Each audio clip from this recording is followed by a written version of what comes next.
I'll give you the good news. The good news is that those proponents of renewable energy have got their wish. We now have over 100,000 electric vehicles in Australia. But don't cheer too hard, because here's the bad news. Someone's only just realised, what are we going to do with all the batteries when they expire?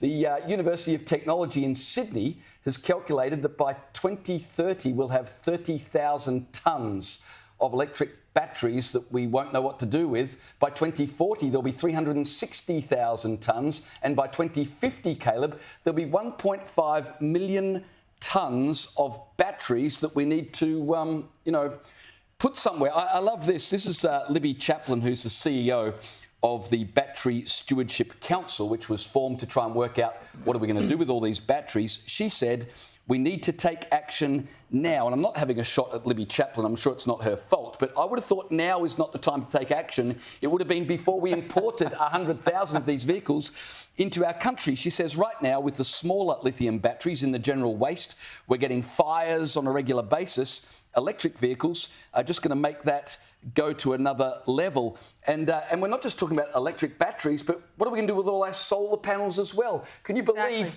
we're thinking about this now? It's the same with these flipping windmills that we've got going. They end up in the ground. They've got a use-by date as well. Right. And the truth of the matter is, we always knew this about these batteries, and people like ourselves have been harping on about it for ages. Not only are they not ethically sourced, and we know that full well, things that go into these batteries do not just come out on a tray in a factory, all neatly manufactured. No, you've got children in impoverished countries digging up half the stuff you need.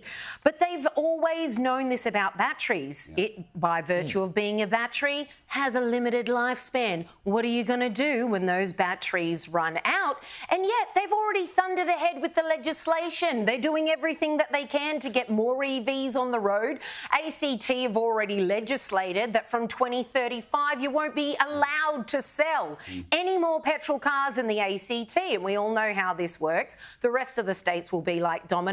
And despite what's been brought forward here, I loved that quote. You said, we need to take action now. That's what you argued when you were pushing EVs onto us.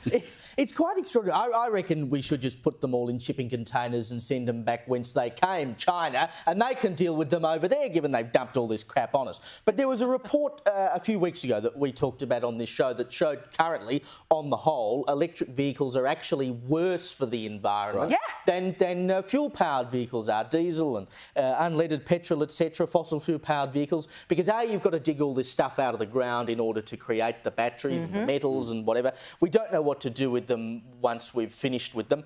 And of course, these electric cars are currently being fundamentally powered by coal-fired power.